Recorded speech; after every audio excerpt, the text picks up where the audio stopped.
Bring you that question because it was in building a new office building that I first came to know Dr. Sue. I worked for Kester Companies many years ago, about 15 years ago, and we were in the process. We'd gone through this incredible growth and expansion, and we decided we needed a new office. And if you've never been through that process, you might think, what's the big deal? You just hire an architect and you build a building. Except within that office building, we had civil engineers, we had environmental engineers, we had people in the dredging business, we had accounts receivable, we had accounts payable, we had human resources. We had all the normal executive functions, we had all those groups that make a business come together, and when it came time to design that building, every one of their groups thought theirs was the most important. And that's kind of special interest politics in a way. During the next 4 or 5 months after we decided to build the building, we decided we really needed to do some complex problem solving, and we ended up hiring Dr. Sue Ellspermann to work us through that process. During those 4 or 5 months, I was absolutely amazed at how a group of 20 different people representing those various parts of our corporation could come into a room with totally different aspects and totally different expectations and being very strong in their beliefs. And yet, when it was all said and done, we ended up with a wonderful building that met the needs of everyone and was, more importantly perhaps in a corporate setting, fully supported by everyone. Mark Mesmer said it a moment ago, and it is very true. That is the kind of problem-solving, solution-finding, consensus-building approach we need in the State House. But we need something else. You know, as I stand here, you can't see it because it's at your back, but I see a wonderful tree house over there. You know, in Ferdinand, Indiana, you got a tree house right here on Main Street. And the unfortunate fact for those of us from much more rural southwestern Indiana, yes, some of us call it southwestern Indiana, those of us down here who call southwestern Indiana home, we know rural communities, and we face the reality that the largest proportion of representatives in the State House come from big rural areas. And that's not a bad thing. It's set up the way the Constitution demanded it be set up. But the fact is, places like Ferdinand, places like Birdseye, places like Huntingburg, places like my little town of Darmstadt get forgotten sometimes when Indianapolis is the focus of everything, or South Bend, or heavily populated Lake County, or even Evansville. We need people in the state legislature who can actively and purposefully represent their hometowns. And I have no doubt in my mind whatsoever that Sue's going to be one of those people. Last but not least, we need more state representatives who are dealing with that most important political action group, that most important special interest group, which is to say those future Hoosiers that perhaps have not even been born yet. Every legislative session, watching from down the hall, I see this fight for today's dollars. This fight to see who's going to get this, who's going to get that, and how we can make government serve more for the immediate need of today, when in fact people in public office, I think, and I hope you agree, should be looking more at the future than at the present. We live in a time of incredible challenge. You cannot turn on the nightly news right now without seeing at the federal level how much controversy there is as to the direction of this country. There are a lot of people who wonder if we're going to recognize the United States of America in a few years. Well, that's a bigger issue than we have to deal with right here in the 74th District. But what is important is that we are today creating an Indiana for tomorrow that will make this a better place for those generations of Hoosiers yet to come. Are we going to have jobs? Are we going to have economic development? Are we going to have the kind of policies in place that continue to keep Indiana as a leading state? And if you don't know, we're one of only 2 states now with a structural surplus. Are we going to stay in that position, or are we going to follow the party of no and Pat Bauer as he wants to lead the Indiana legislature down a course that says to every bit of progress, the answer is no? We need Sue Ellspermann to help Mark Mesmer, to help Republicans, to take the majority, to make sure we make Indiana better, not just for today, but for the future. It is for all those reasons that I am doing what I do not do very often, and that is come out this early to support a candidate.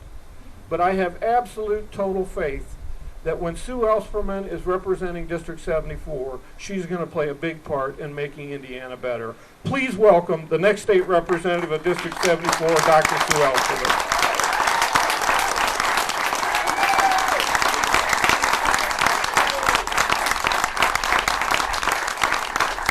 Wow. Did they give me some big shoes to fill here today? All right. Well, let me just thank all three, Mark, Connie, and Richard. I could not thank you enough for being here to help introduce me today. Thank you to all that have joined us today. And let me just recognize a few people who have been really instrumental in this announcement. First of all, a number of you have met them. My mom and dad, would you raise your hands? Tom and Betty Bagelin, for whom I am the fourth of 6 children. My dad owned Bagelin's Jewelry on Main Street, Ferdinand, for over 30 years. And guess what? He knew how to keep his daughters out of trouble by letting us work there after school, on the weekends, and all summer long. Mom is our chief cookie maker for the campaign. You'll get to taste them after a while, and just best in the world grandmother. To my husband, Jim Mailing, would you raise your hand? He is the assistant principal at Forest Park High School. I love him dearly for many reasons, but one of the most important is that he did not take no for an answer 7 years ago when he asked me out. We've been married 5 years, wonderful marriage, and the other thing about Jim is he's my constant debate partner as he takes the opposite side of any idea, fact, or issue we're discussing. So that's his role in this campaign. And you met Tanya Brothers Bridge. If she was there, she is. With our campaign team, she is our campaign manager. She is the owner of Transformation Team, and she is the president of the Tri-County YMCA. As well, she has recently been accepted in the next class of the Richard Lugar series, so we are so happy to have her. She is the most gifted, talented person I know, and we are just thrilled. Our treasurer just announced she could not be with us today, but she told me to tell you that she can't wait to get started, is Pat Cook. Yes, Pat Cook, our matriarch of Holiday World and Southwest Indiana icon. We are just thrilled to have her and look forward to her support and leadership in our campaign. And the third important person to introduce is Dave Wylam. Raise your hand. Dave is our operations manager. He is by day BCD Travel, the global project manager for BCD Travel, which is a global management firm, and we are just thrilled to have him. He is all things technology. So as you see the Twitter and Facebook and website and all those things going, give that credit to Dave. All right, and one other person I'd like to introduce is my brother, Tim Bagelin, if he'd raise his hand. Tim gave his unconditional support to the campaign, and guess what? I put him right to work. October 24th, he is hosting our very first solo fundraiser at French Lick, at the penthouse, at his new penthouse off Town Green Place. So I hope many of you will join us there on October 24th. And then just to the other folks who made it, Ron Wire from Ferdinand, Mark Stezix from Ferdinand, Debbie Johnson from Ferdinand. Ferdinand is a special place for a very special reason. It is these folks. Our town council and our town manager are just the best of the best. And we appreciate Don Hayes. I cannot say thanks enough for all you've done as our GOP chair to help get us off and running. And then finally, one thing you ought to know is about this special place.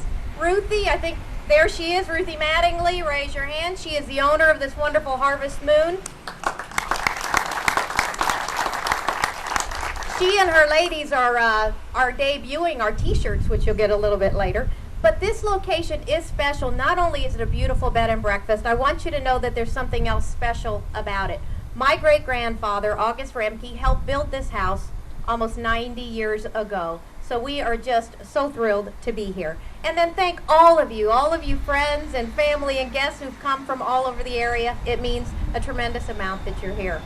Well, I want to tell you, I have always been proud to have been raised in Ferdinand. My roommate at Purdue used to chide me that I was raised in Mayberry RFD, and I just agreed. You know, I have lived other places. I've lived in Flint, Michigan, Greenville, South Carolina, Dallas, Texas, but I was always proud of being raised here. in 1986, we returned to Southwest Indiana, and I was